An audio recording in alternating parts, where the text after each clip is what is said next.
जग्गी फकीर के साथ रहने लगता है। जग्गी फकीर की झोपड़ी की साफ सफाई करता, उसके लिए रात्रि का खाना बनाता और उसकी खूब सेवा करता। और फकीर भी ऐसा मेहनती सेवक पाकर खूब खुश रहता। अरे इस ढोंगी बाबा फकीर की जिस धन की पोटली के लिए यहाँ आया हूँ, उसे तो ये हमेशा ही अपने साथ लिए घूमता है। ऐसे में आखिर कैसे चुराऊं मैं इस धन की पोटली को? लगता है मुझे प्रतीक्षा ही करनी पड़ेगी। आखिर कभी तो हाथ आएगी ही इसकी धन की पोटली है। तभी एक आदमी और उसकी पत्नी अपने छोटे से बेटे को लेकर बाबा फकीर के पास आते हैं।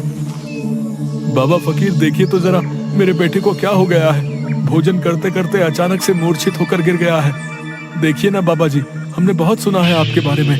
हम पास वाले गांव से आए हैं, आप सबसे ज्ञानी और विद्वान हैं, कुछ तो कीजिए। अरे अरे, आप लोग चिंता मत कीजिए, हमें देखने दीजिए।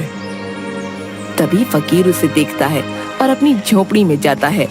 झोपड़ी में से एक पेड़ का पत्ता लेकर आता है और बच्चे के मुंह में रख देता है। थोड़ी देर बाद वो बच्चा उठ खड़ा होता है, जिसे देखकर उसके माता पिता बहुत खुश होते हैं। अरे आप तो सच में महान हैं बाबा जी, गांव वाले आपके बारे में एकदम सही कहते हैं।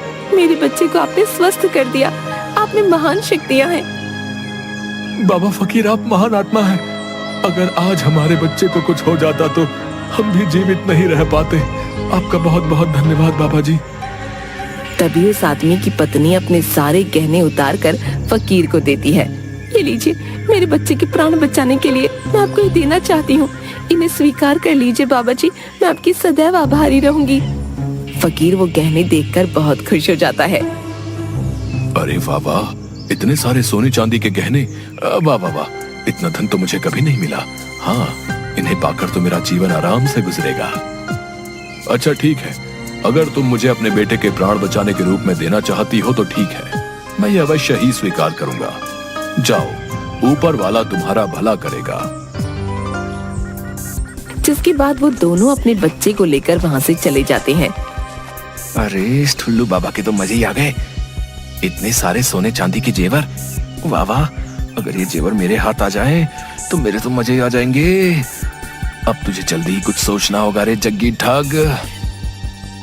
इसके बाद फकीर वो सोने चांदी के गहने अपने धन की पोटली में रख देता है और अपनी पोटली अपने पास रखकर सो जाता है। अगली सुबह दो युवक फकीर के पास आते हैं। बाबा जी की जय हो, हम पास वाले गांव से आए हैं। जिस माता पिता के बच्चे को आपने ठीक किया, उस गांव में आपके चमत्कार से सब आपके भक्त हो गए हैं। हमारे गांव के सभी लोग जो हैं आपसे मिलना चाहते हैं बाबा जी। उन्होंने आपके लिए भोजन की व्यवस्था की है। आप आएंगे तो गांव वालों को अच्छा लगेगा। आप आएंगे ना बाबा? अरे वाह वाह, ये तो बहुत खुशी की बात है। अब इस गांव के साथ साथ दूसरे गांव के लोगों को भी मूर्ख बनाने का मौका मिलेगा। हाँ, अब तो मेरे पास और धन आ जाएगा और चारों तरफ मेरी ही जय जयकार होगी। अरे वाह, कमाल हो गया।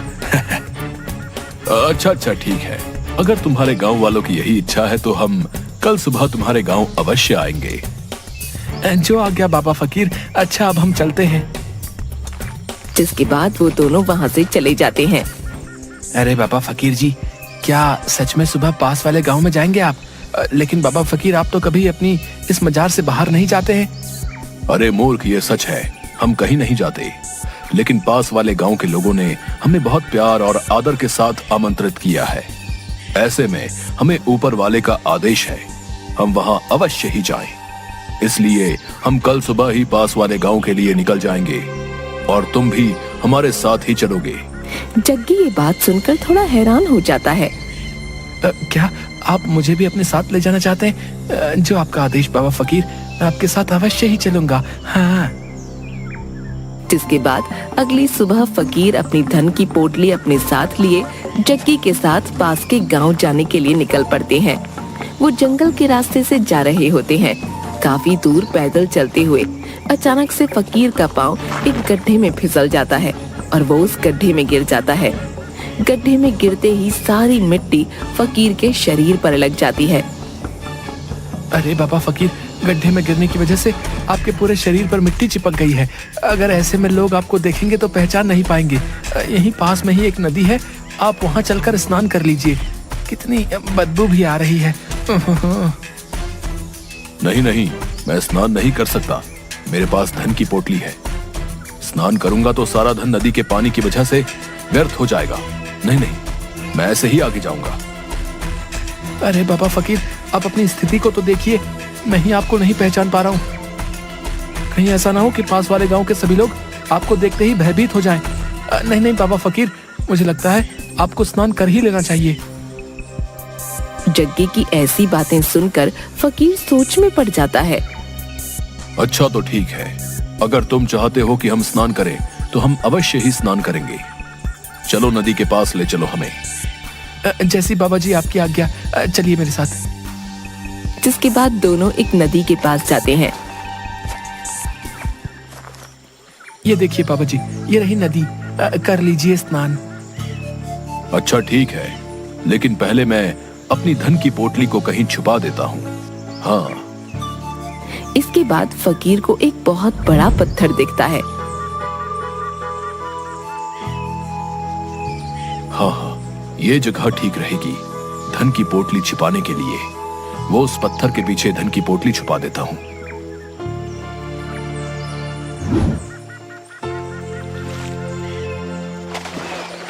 तभी जग्गी चुपके से पत्थर के उस तरफ जाता है और वो धन की पोटली उठाते हुए। आखिरकार वो दिन आ ही गया। मैं तो थक ही गया था इस ढोंगी फकीर की सेवा कर करके। वाह वाह, कितना सारा धन हाथ आ ही गया। हाय, कितना सारा धन है। अब पता चलेगा इस ढोंगी को। बहुत सेवा कराई है ना मुझसे, अब आएगा मजा है। बोले तो रोनी टोनी ठगों में सबसे बड़ा ठग बोले तो जग्गी ही है। इससे पहले वो ढोंगी आ जाए, मुझे यहाँ से निकलना होगा। और जग्गी धन की पोटली लेकर वहाँ से भाग जाता है। तभी फकीर नदी से बाहर निकल कर आता है। अरे वाह वाह, स्नान करके तो बहुत संतुष्टि मिली। नदी का पानी तो बहुत ही शीतल था। हाँ, आनंद ही आ गया। वाह, मजा ही आ गया। फकीर आसपास देखता है, लेकिन जग्गी उसे कहीं नहीं दिखता और फकीर घबरा जाता है। वो ये देखकर हैरान हो जाता है कि उसकी धन की पोटली भी वहाँ नहीं है और वो समझ जाता है कि जग्गी उसकी धन की पोटली लेकर भाग गया। हाय हाय, ये क्या हो गया? वर्षों से जो धन लोगों को मूर्ख बनाकर अर्जित किया था, वो कोई और मुझसे मूर्ख बनाकर ले गया। हाय हाय, ये क्या हो गया? लगता है ईश्वर ने मेरे ही किए की सजा मुझे दे दी है। हाय हाय, ये क्या हो गया? किसी ने सच ही कहा है, ठगी से अर्जित किया हुआ धन